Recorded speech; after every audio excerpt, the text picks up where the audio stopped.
What's going on, YouTube? Kim here back with another video, and this came across my timeline. It is called, I said my timeline. I'm not on Twitter. Anywho, this came across my YouTube recommended. It says Fate Strange Fakes Insane Lore Explained.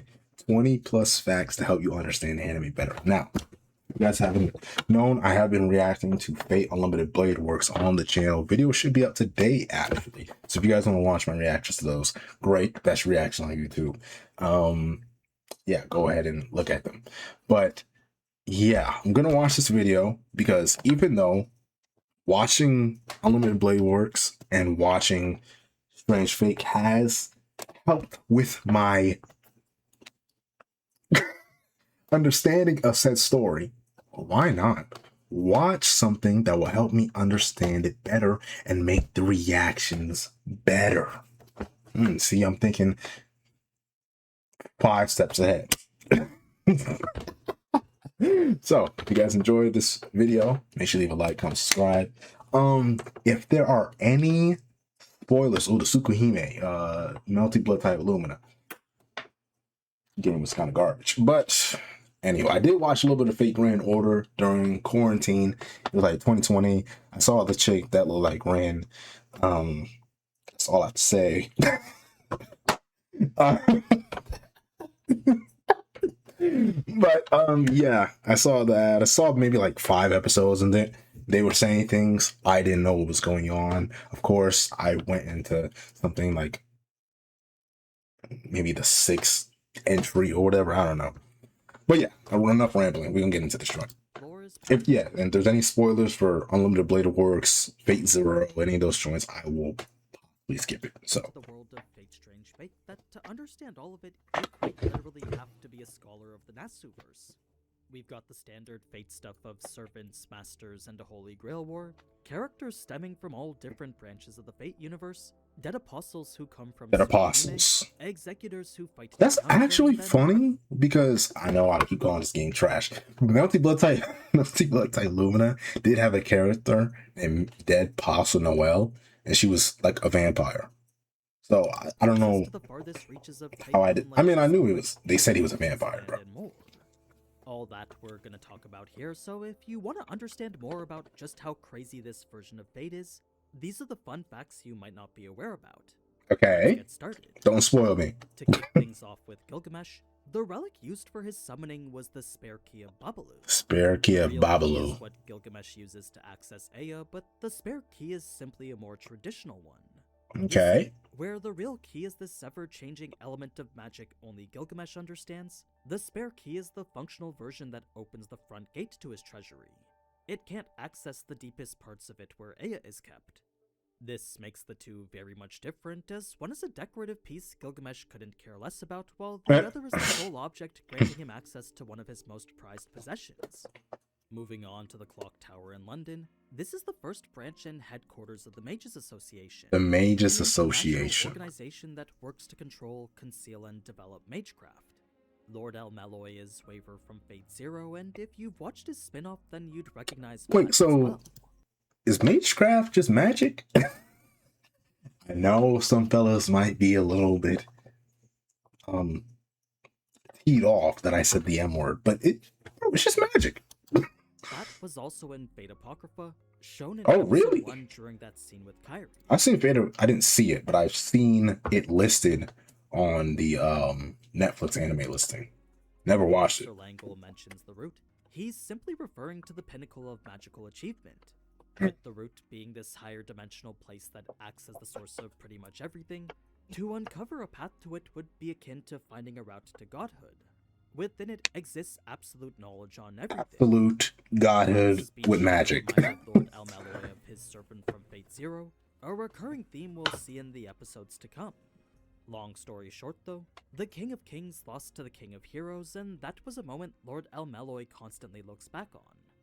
This was the relic he'd actually used to summon Iskandar back in Fate Zero, something he was planning to Iskandar. He continued to insist in taking part in the Holy Grail War. Fake Assassin comes out the gate swinging with Sabania. Sabania has typically shared by all Hassan Aisaba servants. Each has their own little twist on how it functions, but considering how most we've seen typically end with the target's heart being crushed, I can see why Wait, someone so when you summon this thing, your heart gets crushed? think that's Like what it's automatically? capable of. Hold on. As for what each Sabania does, that's something I'll talk about once I get to Assassin's Servant profile. For now, just know every Sabania provides something different. Later on, we see Lord Elmeloy's assistant, Gray, the main character from the Gray. Lord Elmeloy's Case Files spin-off. Here, they make her seem like someone unimportant, but if her saber face was to tell you anything, you should know she's anything but. She's just not that important in this series. It's in that same meeting Professor Langle mentions the mage ranking of Pride, the third highest of 7 in total. Below it are the rankings of Fess, Cause, Count, Fess, and Cause, then Count, above it, the Flame. highest of Brand and Grand. It's never specified. And you said this was what again? Below it are the rankings of Fess, Cause, Mage Count, rankings. and Frame, then above it are the highest of Brand and Grand. It's never specified what ranking Flat is, but it's pretty safe to assume he's one of the highest. In fact, many of Lord Elmeloy's pupils go on to be in these ranks. He's only at the Fess rank himself, but according to Langle, all his students have gone on to achieve the rank of Pride or higher, making him the greatest instructor in the Clock Tower. Okay. Now, for those wondering why Jack the Ripper is different from this Jack the Ripper, it all Huh. Jack the Ripper is a little girl. Okay. stems from the fact Jack the Ripper is an enigma. No one knows who he actually was, so without a fixed identity, the idea of Jack is summoned instead. Okay. That being the case, this is just one of what can be an infinite number of Assassin Jack is a representation of his victims, while Berserker Jack is the representation of the killer. Okay. And which one does when it comes to Clan Caladan, Flat have? In total, there are 28 members, each with their own unnamed noble phantasms. Oh. In fact, actually, He has the this is just one of the assassin one. Okay. Number of because infinite number of interpretations. Berserker one. What was the Berserker one look like? Of him. The one that they just showed? In total, there are 28 members, each with their own unnamed noble phantasms. Only a few members have been fully identified, but according to the author, for the anime, he's named all 28 of them. Whether that extends to their noble phantasms too, that's Field hero. He said he'll reveal weekly. Francesca awarding Orlando a golden raspberry is by no means a compliment whatsoever. For anyone familiar with the movie scene, you'd know the Golden Raspberry Awards are for the worst movies. So her saying she'd give him the award for lead male actor is just her saying he's an awful actor. Her mention of a ruler refers to a non-standard servant class outside the typical 7, one we've seen take a core role in Fate Apocrypha. As for what rulers do, they're essentially impartial moderators for the Holy Grail War, with the qualifications to be one requiring zero desire for the Holy Grail itself. A ruler typically acts as the unbiased party, ensuring the war proceeds smoothly. So, with no ruler present for the war here in Snowfield... Yeah, I was about to say, who's the ruler in this? Good lord, I got a sock here. I was like, who's the ruler in this one? Because that hasn't really been like a factor. Francesca said the rules can be violated to their heart's content. Oh. It's not clear which because there's not one present. Seems to have a grudge against, but based on her words, calling her a maiden, one can only assume she's talking about Joan of Arc. Moving on to Enkidu, there could be any number of reasons for why a tree was shown right before his summoning, but the most probable answers are either his connections to creation and the earth itself, or his myths regarding the Hulupu tree and the cedar forest. Both can serve as good relevant symbolism for this one-frame silhouette. One frame, when by the way. Enkidu mentions continuing the duel from that town square, he's simply referring to their very first face-off all those thousands of years ago.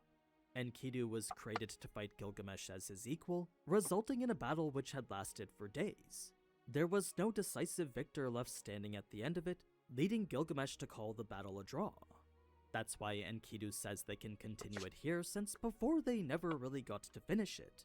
Instead, they just became best buds or something. Gilgamesh summoning... Bro, they boxed out and he was like, you know what, bro? You kind of cool. Another single frame Easter egg, this one depicting Ea by its other names. On the right-hand side, it says sort of separation, while Sort on of the left separation. are the first few characters of Enuma Elish, the anti-world attack quite literally capable of destroying the world itself. There were various Oh my tiers by gosh. which noble phantasms were typically classified, but when it came to the pure destructive force that was Anti-world here doesn't necessarily mean it can destroy the entire planet. It has more to do with reality marbles rather than the Earth itself. an anti-world one, to try and determine what situations it was most applicable in was impossible. An attack like this didn't care whether the target was a person, a fortress, or even a country. It simply broke down the world they existed in regardless. Great heavens. Such an attack wouldn't ever be used Oh, on any servant, he did but pull that because out this in was the Enkidu, yeah, episode 0. He pulled out it's warranted. Enkidu being Gilgamesh's equal, though, his Enuma Elish countered with a force as restorative as Gilgamesh's was destructive. Reason being that their name was the only thing these two noble phantasms shared. Everything else was completely different. The whole sequence actually has quite a few interesting details in it, so if you'd like a full deep dive into how this battle went in the novels, just let me know down in the comments. In any case, I'm fairly certain this part of Gil's Enuma Elish is modeled after his Fate Grand Order animation. it's a game. Not quite exact, but I find it way too similar to Wait, think is it's not. Fate Grand Order based off of a game? Wait, actually, no, I have seen, bro, you know, some of the most disappointing joints ever is when you see like some clean animation on Twitter. Like someone just posts like an animated scene and the fellows going at it, they boxing. And then you go to the comment section and it's like, yo, what anime is this? What anime is this? And then somebody will be like, yeah, this is for a opening of a mobile game. I'll be like, oh, brother. That stuff used to kill me, This bro. hero is a character only the more It still veteran does. Fate fans would know, as his appearances are far and few between all the Nasuverse has to offer. He goes by the name of Zelrech, and he's one of the Zelrech. founding members of the Mages Association. He's also one of the few mages to have ever reached the root, making him one of the most powerful existences within the Nasuverse. Part of his power is the ability to observe, interact, and travel between parallel worlds and timelines, a feat he's casually doing while flipping through the book we see here. So, this was him determining which timeline was best, a tough call as none seemed quite satisfactory. One even resulted in the awakening of the spider, a whole separate entity of Spider? existence better known as Ort. Orts, Ort? one or According to the radiant lore, thing. it's a literal alien that classifies as the toughest and most inexplicable creature in the world of Magecraft. That's a timeline Zelrech wants to avoid, so while choosing another, Yeah, let's avoid the timeline where an alien awakens and basically destroys the planet. a dead apostle just like Jester. He's on a far different level though, as his position as a dead apostle ancestor makes him way more powerful. He and Zelrech both have stronger ties to the Tsukihime universe though, so aside from their choice of Ayaka to be their observer, I can't imagine we'll see much more of them. That's not to say Zelrech is any less of a prominent character in Fate, it's just depending on which series you're talking about, Zelrech is different. Which one is this Zelrech then? Well, as I'll mention later, Wait, there's lack multiple gives clue as Zelreches? to who it might be. This brings us now to episode 1, where Snowfield. Tsukihime reference is made right from the get-go. When the clerk running the pharmacy mentions Kitsyland, he's referring to the abandoned amusement park from Wait, is that Hollow Knight? He's referring to the abandoned amusement park from the visual novel Mahotsukai no Yoru, another Type Moon alternate timeline taking place in Which in the Holy Knight? Aren't they making a movie of this? I've seen like a teaser of this, but they announced it like 5-6 years ago, and nothing has happened. Same way they announced the Genshin Impact anime like at this point like 6 years ago, and nothing's happened. I guess they're waiting for Demon Slayer to end. Wait, actually, yeah, yes, they're waiting for Demon Slayer to end because Ufotable is doing Demon Slayer, but they also did Fate for a little bit. Why is this Fate done by A1 Pictures? Oh, of course, I know why. Because Ufotable probably can't do a series that looks that good and do two movies at the same time, especially that second movie, Demon Slayer. That second movie about to be nasty. This is a visual novel from 2012 though, so unless you've been keeping up with the Nasuverse for quite some time, it's likely you haven't heard of it.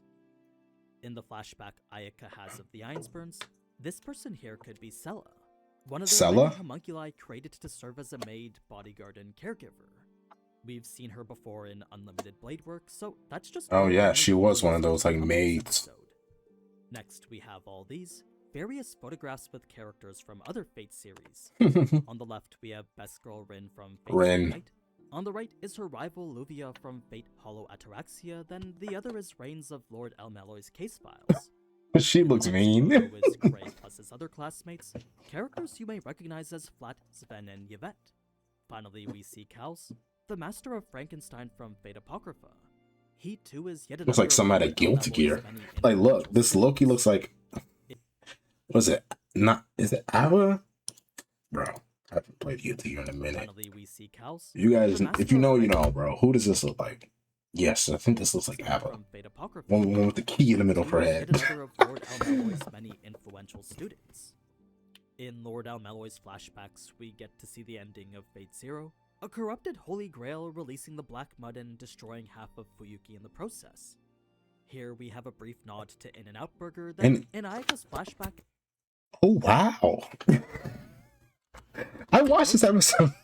Here we have a— yeah, it's literally In-N-Out, but it says Inside Out.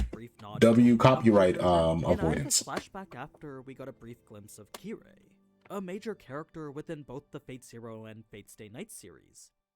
Funnily enough, there's even a small reference to the Fate Grand Order mobile game.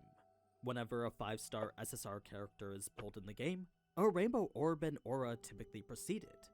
With that being exactly what happens when Richard— oh, she got a Omega pull. It's more than just coincidence. Now, I actually didn't notice this next part till my second watch, but if you look at Assassin's eyes here, you'll see they change from red to black. I oh yeah, this is her activating her meditative sensitivities. Meditative sensibilities, Zabania. Her senses to the extreme. Okay. With it, she could sense the currents of power, whether they be natural or artificial. For one of Richard's own abilities, Loxley was actually the one who prevented him from being touched by Zabania here. Who the heck is Loxley? Specifics of how that works yet, but in a single frame, you can see his silhouette firing the bow. Okay, I'll take it. Formally introduces Executors and Dead Apostles, two factions I'm sure the average Fate viewer might not be very acquainted with. So that walk was mad swaggy, bro. I'm not gonna lie to you. Fate viewer might not be very acquainted with. So to start with Executors, they're a subdivision of the Holy Church, which on its own is a secret organization that operates in the shadows of the Catholic Church. Okay. The Holy Church is responsible for the eradication of all things heretical and supernatural, purging the world of anything they deem as an affront to God. Part of this job falls into the hands of Executors, the ones who eliminate beings of absolute evil in God's stead. They were an armed group who claimed to represent God's power and judgment. First-rate killers whose prime objective was to completely annihilate evil spirits, demons, dead apostles, and anything else that shouldn't exist. Only those powerful enough to do so could even— so they're like the Secret Service, but they're priests. They often fought a war of their own, one that never ended, unlike the Holy Grail War. When it comes to dead apostles, they're humans turned into vampires. Whether it be from being bit by another vampire, evolving through various states of undead, or becoming one via magecraft, in Tsukihime they're a very core part of the story. Not so much in the Fate universe, but Jester here now combines the two. Now, Dead Apostles aren't necessarily as strong as Jester makes them out to be. He just really counters Clan Calatin in this specific scenario. Reason being that the part that makes him as a Dead Apostle so threatening is his ability to deny the human order. What does human denying order. The human order even entail? Well, as we saw, it allows him to be immune to all weapons and tools created by and for men. It didn't matter that they were noble phantasms, as the fact these specifically were created by humans for humans, that meant he as a Dead Apostle could negate the protections created by them. The real noble phantasms held by true heroic spirits were a different story, but any held by Clan Calatin— so those will be able to, yeah, those will be able to hurt him, but these are different because they were made for humans by humans. How then does the Holy Church fight them? Well, they use weapons imbued with the blessings of God. Whether they can actually win that fight, though, that's a completely different question. In any case, one last fun fact about dead apostles is that, according to Flat, someone high up in the clock tower is one. Apparently, it's not rare for ex-mages to become one while seeking immortality or the root. It's not specified who it is Flat is talking about, but in the world of Tsukihime, apparently Zelrech is one. This could mean Zelrech is a dead apostle here in Fate Strange Fake 2, perhaps What? indicated by his red eyes in conversation with Kobak. But yeah, that's a bunch of fun facts about Fate Strange Fake. I still need more footage before I talk about each servant individually, but if you want to see some cut content like those details from the Enkidu Gilgamesh fight, let me know in the comments if that's what you're interested in. Okay. Not gonna lie, that was pretty informative. It did help me. It did help me. Not even gonna lie. This was actually pretty good. Yeah, this was this was good. It has like the what's it called? It helped explain the church, the weapons certain characters have, their relations. Woo woo woo woo. I would just need to watch this maybe 2 more times. But it was lit. So if you guys enjoyed, make sure you guys do the like, comment, subscribe. Yeah, I'll see you guys in the next one. Peace.